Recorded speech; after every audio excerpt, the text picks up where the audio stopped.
ಒಂದು ಕಡೆ ಯುದ್ಧ ನಡೀತಾ ಇದೆ, ಇನ್ನೊಂದು ಕಡೆಯಲ್ಲಿ ಮಧ್ಯಪ್ರಾಚ್ಯಕ್ಕೆ ರಹಸ್ಯ ಭೇಟಿ ಕೊಟ್ಟಿರೋದು ಯಾರು? ಅಮೆರಿಕದ ರಕ್ಷಣಾ ಕಾರ್ಯದರ್ಶಿ ಪೀಟ್ ಹೆಗ್ಸೆತ್. ಅಮೆರಿಕದ ರಕ್ಷಣಾ ಕಾರ್ಯದರ್ಶಿ ಪೀಟ್ ಹೆಗ್ಸೆತ್ ಮಧ್ಯಪ್ರಾಚ್ಯಕ್ಕೆ, ಮಿಡಲ್ ಈಸ್ಟ್ಗೆ ಬಂದು ಭೇಟಿ ಕೊಟ್ಟಿರೋದು. ಇವತ್ತು ಸುದ್ದಿಗೋಷ್ಠಿಯಲ್ಲಿ ಮಾಹಿತಿ ಕೊಟ್ಟಿರೋದು ಹೆಗ್ಸೆತ್. ಆದರೆ ಯಾವ ಸ್ಥಳಕ್ಕೆ ಹೋಗಿದ್ದೆ ಅಂತ ಬಹಿರಂಗಪಡಿಸಿಲ್ಲ. ಹೋಗಿದ್ರಲ್ಲೋ ಗೊತ್ತಿಲ್ಲ, ನಾನು ಹೋಗಿದ್ದೆ ಅಂತ ಅವ್ರು ಹೇಳ್ತಾ ಇದ್ದಾರೆ, ನಂಬೋಣ. ಯಾವ ಪ್ಲೇಸ್ಗೆ ಹೋಗಿದ್ರಪ್ಪ, ನಾನು ಅದನ್ನು ಹೇಳಲ್ಲ. 2-3 ದಿನಗಳ ಹಿಂದೆ ಯುದ್ಧಭೂಮಿಗೆ ನಾನು ಹೋಗ್ಬಿಟ್ಟಿದ್ದೆ. ನಮ್ಮ ಸೈನಿಕರನ್ನು ಭೇಟಿಯಾಗಿ ಅವರೊಂದಿಗೆ ಮಾತನಾಡುವಂಥ ಅವಕಾಶ ಸಿಕ್ಕಿತು. ನೋಡಿ, ಈ ಫೋಟೋ ರಿಲೀಸ್ ಮಾಡಿದ್ದಾರೆ ಅವರು.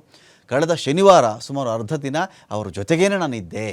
ಇನ್ನೂ ಹೆಚ್ಚಿನ ಆಕ್ರಮಣಕಾರಿ ಕ್ರಮಗಳಿಗಾಗಿ ಒತ್ತಾಯಿಸಿದ್ರವರು. ಇದು ಸಾಲ್ತಾ ಇಲ್ಲ, ಅಮೆರಿಕ ಅಟ್ಯಾಕ್ ಮಾಡ್ತಿರೋ ಸಾಲ್ತಾ ಇಲ್ಲ, ಇನ್ನೂ ಅಟ್ಯಾಕಿಂಗ್ ಮೋಡ್ಗೆ ನಾವು ಹೋಗಬೇಕು, ಇನ್ನೂ ಹೆಚ್ಚು ಆಕ್ರಮಣಶೀಲರಾಗಿ ನಾವೆಲ್ಲ ದಾಳಿ ಮಾಡಬೇಕು ಅಂತ ನಮ್ಗೆ ಆಸೆ ಇದೆ. ಆ ಥರದ ಕ್ರಮಗಳು ನಿಮ್ಮ ಕಡೆಯಿಂದ ಆಗಬೇಕು ಅಂಥೇಳಿ ಈ ಸೈನಿಕರೆಲ್ಲ ಒತ್ತಾಯ ಮಾಡಿದ್ರಂತೆ. ಯಾರಿಗೆ? ಪೀಟ್ ಹೆಗ್ಸೆತ್. ಇದು ಹೇಗಾಗುತ್ತೆ? ಅಮೆರಿಕ ಜನರಲ್ಲಿ ಆತ್ಮವಿಶ್ವಾಸ ತುಂಬುವಂಥ ಒಂದು ಬೆಳವಣಿಗೆ ಇದು. ಇನ್ನೊಂದು ಕಡೆ ಈ ಬೇರೆ ಬೇರೆ ಟ್ರೂಪ್ ಇರುತ್ತಪ್ಪ. ಈಗ ಯಾವುದೋ XYZ UAEಗೆ ಹೋಗಿದ್ರು, ಕುವೈತ್ಗೆ ಹೋಗಿದ್ರು, ಕತಾರ್ಗೆ ಹೋಗಿದ್ರು, ಬಹ್ರೇನ್ಗೆ ಹೋಗಿದ್ರು, ನಮಗೆ ಗೊತ್ತಿಲ್ಲ.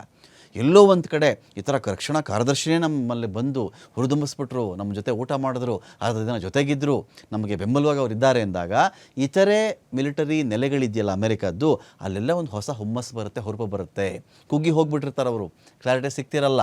ಹಾಗಾಗಿ ಅಂಥ ಹುಮ್ಮಸ್ಸು ತುಂಬುವ ಸಲುವಾಗಿ ಈ ಥರದ ಭೇಟಿಗಳಿರ್ತವೆ. ಸುದ್ದಿಗೋಷ್ಠಿಯಲ್ಲಿ ಇದರ ಬಗ್ಗೆ ಪೀಟ್ ಹೆಗ್ಸೆತ್ ಒಂದು ಕಡೆ ಮಾಹಿತಿ ಕೊಟ್ಟಿದ್ದಾರೆ. ನಾವು ಏಕಾಂಗಿಯಾಗಿ ಹೋರ್ಮುಜ್ ಓಪನ್ ಮಾಡ್ಸೋಕ್ಕಾಗಲ್ಲ, ನಮ್ಮ ಒಬ್ಬರ ಕೈಯಿಂದಾನೇ ಹೋರ್ಮುಜ್ ಜಲಸಂಧಿ ಓಪನ್ ಮಾಡಿಸ್ಬಿಡ್ತೀವಿ ಅಂದರೆ ಅದು ನಮ್ಮ ಕೈಲಾಗಲ್ಲ. ದಯವಿಟ್ಟು ಬೇರೆ ಬೇರೆ ದೇಶಗಳು ಕೂಡ ಈ ಹೋರ್ಮುಜ್ ಸ್ಟ್ರೈಟನ್ನು ಓಪನ್ ಮಾಡಲಿಕ್ಕೆ ನಮಗೆ ಸಹಕಾರಕ್ಕೆ ನಿಲ್ಲಬೇಕು ನೀವು ಅಂಥೇಳಿ ಬೇರೆ ಬೇರೆ ರಾಷ್ಟ್ರಗಳಲ್ಲಿ ಇದೇ ಪೀಟರ್ ಹೆಗ್ಸೆತ್